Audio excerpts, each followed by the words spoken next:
All right, it's Tuesday, February 16th. Paulie Howard, Teddy Covers. Welcome into SportsBIT. Betting insights today with the big games in the Big 12, deep dive American League win totals, and the play of the day. Teddy, a man not afraid to wear a pink shirt. You start us off with a fresh take. Sure. And the irony, of course, is the pink shirt was a shirt that I got from my wife for my anniversary. If you missed it yesterday, I ran it a little bit about the reason why I got married for for NBA's All-Star Weekend. But Paul, you were saying that I did it because I was cheap. It's not because I was cheap. I still got to trust me. I still got to buy her an anniversary present and a Valentine's present. I got married over NBA All-Star Weekend because I was supposed to manage my time properly. You know, when you're a busy guy, when you're doing this full time, you know what it's like, Paul. There's not a whole lot of spare time, especially during the heart of the season. The All-Star breaks the time that you have to maybe breathe out just a little bit. That's why I chose it to get married when I had to get married. But, of course, I'm talking about all this time management stuff. We go to Red Rock. It's about, 20, 25 minutes from my house. I get there. Dumbass Ted forgot his wallet. Kara's like, I have no cash, honey. You got to go home. Great. I blow an hour on my anniversary driving home because I forgot my wallet. How stupid is that, Paul? That's never happened to me before. I can't remember the last time it happened to me. You know what it was? I was wearing different pants. You know, you're used to wearing regular pants where you feel your wallet, and I was wearing like slacks where you don't feel your wallet the same way. And I had a pack of smokes in there. You know, it didn't ruin the night. Actually, Kara hit $400 in the Megabucks machine. We actually made money last night. But it was still a pain in the ass to drive home, and I was still an idiot for doing that. You're lucky. You're married. Imagine if that happens early on in the relationship, and she doesn't have cash. You'd have been stuck there washing dishes. Oh man, very good. Well, you got a rant for me today, Paul? I got a problem with voters. We talk about this all the time in college football. You always ignore the rankings, and here guys are falling asleep at the wheel. Media. And I know the SIDs fill it out for the coaches with the coaches poll, but enough already. Wisconsin has won 7 in a row. Greg Gard already stepping outside of the shadow of Bo Ryan. 7 wins in a row. 3 of those wins against good teams, 2 against top 10 teams, and they just went to Maryland and spanked them, and they're still not ranked. Evaluate the team right now. Don't go back on what happened 2 months ago and judging what happened 2-3 months ago. Look at what the team is doing right now. 7 in a row, 3 big wins, 2 over top 10 teams, just spanked Maryland. Of course, Wisconsin is a top 25 team right now. Shame on the media. Horrible job by the coaches as well. And, I also don't like when a team, let's say number 8's playing number 9 on the road and they lose by 4 points and they drop. The polls are ridiculous and a bad job that clearly Wisconsin is a top 25 team. You're preaching to the choir over here about the polls being ridiculous, Paul. And you said, I can't remember the last time I looked at a poll. The last time the reason that you look at a poll is to look at the rankings. You can rip them because obviously, the guys who are filling out the top 25 for the coaches, they're not the coaches, they're not the assistants, they're the low man on the totem pole, and this is what you get. You get an idiocy like Wisconsin not being ranked right now. Yep. I love this part of the show. Bad beats and wrong sides, and not a lot. We got the All-Star breaks, not a lot going on. Well, I mean, the Kansas, Oklahoma State, the under never had a shot in that one. Yeah, there was a couple of bad bets last night. Really, not a lot of them, but certainly the Kansas Oklahoma State under, and that was in my pocket. We talked about it yesterday, how both teams had played nothing but unders in the month of February combined, 8-0 to the under. It started out slow last night, but man. Once the Jayhawks started hitting shots, that game was a track meet the rest of the way. Under bettors never had a chance. That was a bad bet. Any bad beats you can think of? Well, I mean, there was a tough beat last night. I'll call it a tough beat as opposed to a bad beat per se.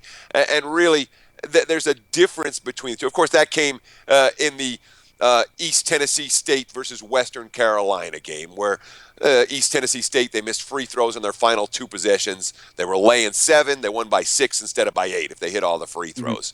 Mm-hmm. I don't know if you want to call Green Bay versus Milwaukee a bad beat either. It's not a bad beat. And that's the kind of game that you're supposed to win regardless of what side you have. But let's talk about the difference between a bad beat and a tough beat. You say, okay. At East Tennessee State, it was a bad beat. No, it wasn't. A bad beat is somebody that's covering basically wire to wire, and something stupid happens in the last 30 seconds or the last minute or the last play of the game, and you're like, what the F just happened? That's a bad beat. A tough beat is here's a coin flip, lands tails. Somebody hits a 3 at the buzzer that they shouldn't, or you hit a bunch of free throws down the stretch and to turn off, set 5-point margin to a 9-point margin. Those are tough beats. They're not bad beats. I don't know if it's semantics. I do think there is a difference. It's also worth talking about the betting skills. We spend so much time handicapping games and breaking down the matchups and all of that. Look, betting skills often trump handicapping skills. That was certainly the case for Wisconsin Green Bay versus Wisconsin Milwaukee last night. Phoenix versus Panthers, the game opens 1, it bounces around 2, 2.5 all day, it closes 1.5, 2. It doesn't matter which side you have, you're supposed to win or push that game.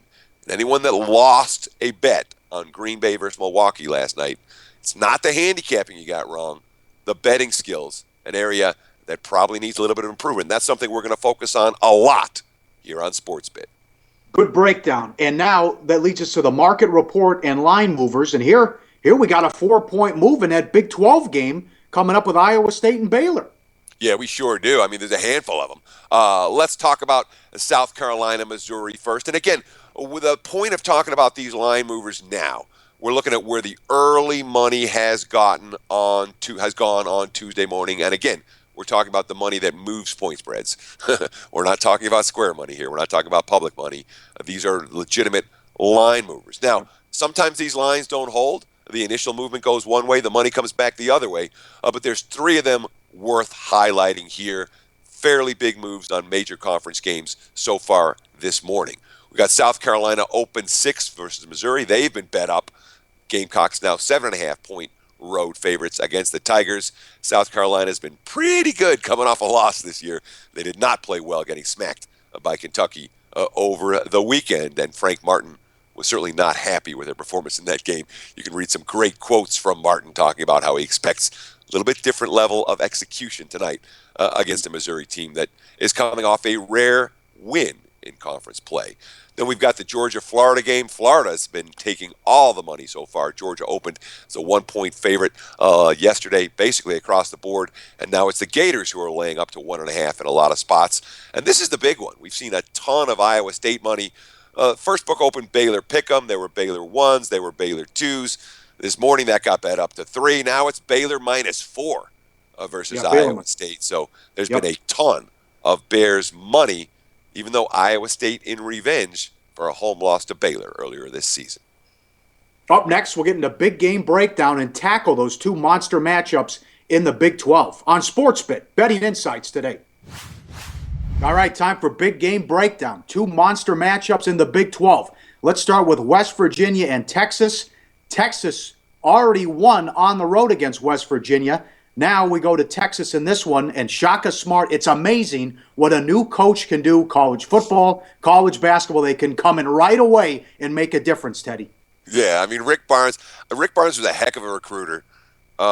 He was not a particularly adept game manager or motivator. In Texas, year in, year out, man, the talent level they had compared to what they did both in the Big 12 and in the NCAA tournament, there was a pretty big dichotomy between what they were capable of doing and what they were actually accomplishing in the Rick Barnes era. But here we now have, obviously, the Shaka Smart era. And we talk about how smart the game plan was for Texas in the first meeting between these 2 teams when they pulled the upset over West Virginia. Now, look, West Virginia and Huggy Bear, you know what they like to do. They want to put a lot of pressure on opposing teams. They want to force turnovers. They want to get out and get a bunch of easy transition buckets. Well, gee, who knows pressure defense as well as Shaka Smart this side of Huggy Bear, So clearly the Longhorns were prepared for what the Mountaineers were trying to do.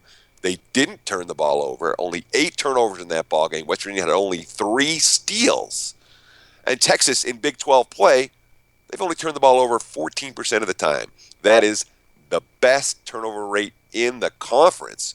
What Huggy Bear and company want to do doesn't necessarily work very well against Shaka Smart's Texas Longhorns. Game number 2, Iowa State at Baylor, 18-7 against 18-7, and Baylor has dropped three out of 4, including an embarrassing loss against Texas Tech. The first time these teams met, it was a track meet. Oh, it sure was. I mean, the 94-89, Baylor wins on the road at Iowa State, and maybe some of the money that we've seen coming in on the Bears today is in response to the fact that they got embarrassed. And this is a team that's now lost each of their last 3 tries as home favorites in straight up fashion. Everything's Baylor's everything that Baylor has struggled with in recent weeks has been on the defensive end of the court. Look, Baylor's defense in Big 12 play, they're giving up 109 points per 100 possessions. That's 10th in the conference, and that's pretty bad news against an Iowa State offense that, oh, by the way, they're scoring 112 points per 100 possessions. That's first in the Big 12. Iowa State's 2-point efficiency, outstanding. Baylor's 2-point defense stinks. Iowa State's 3-point efficiency, outstanding. Baylor's defense against a 3-pointer stinks. Texas Tech, 84 points on 26 of 45 shooting on this floor here in Waco last Saturday. That's not a good sign for Baylor. They don't tighten it up on defense. They're not going to win this game. Michigan and Ohio State. You're a Michigan guy. Beeline doing an amazing job again, and a big key player coming back for Michigan rather though in this one. Yeah, I mean, you call me a Michigan guy. Yeah, I'm a Michigan alumni, but I have no hesitation ever betting against the Wolverines. I feel like they owe me money. I do. It's a long story. I'll save it for another show. But the bottom line is I do not donate to the University of Michigan Alumni Association. And every time I cash a ticket betting against Michigan, I'm happy doing so. Even when they're playing for a national title. I cashed a ticket betting against the Wolverines against Louisville in March Madness a couple of years ago. And that was a pretty big bet for me in that ballgame. But you're right. Michigan finally getting CARIS LEVERT back on the court Saturday. We're talking about a guy who is, I don't know if he's going to be a lottery pick. He's likely to be a first-round pick in this upcoming draft. He's been out for the better part of the last 2 months. But, of course, the Wolverines, without him, they didn't face the elite teams. They had Penn State twice. They got Minnesota twice. They had Rutgers. They had Nebraska. They had Illinois. They were able to stay essentially on the bubble while he was hurt. Played over the weekend. He only took 1 shot in 11 minutes of action, but he did have 5 rebounds and 1 assist. He looked very, very tentative in that ball game. I'm not convinced that CARIS LEVERT's going to have an immediate impact on the Wolverines in any kind of a successful fashion for Michigan. And look, Michigan defensively, I'm a Bayline fan, absolutely. But there's no D in Michigan right now. They've allowed 48% shooting over their last 5 games. Ohio State at home, 36% shooting allowed here in 2016. That's a pretty dramatic disparity for a game that's priced near pick'em. Coming up next, deep dive. Yesterday was National League. Today, American League win totals and money time. It's getting over the winner with the play of the day. That's coming up on SportsBIT. Betting insights today.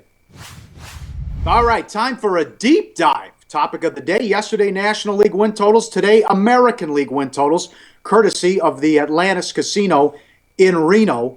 And the Tigers have become the new Yankees. They're spending all this money. They bring in Upton, Zimmerman, Pelfrey, who actually wasn't bad with the Twins. And the Yankees, Teddy, all they did pretty much was get Chapman. But, I mean, Chapman's a pretty big get. Yeah. He's the most dominant closer in baseball. I think that's worth something.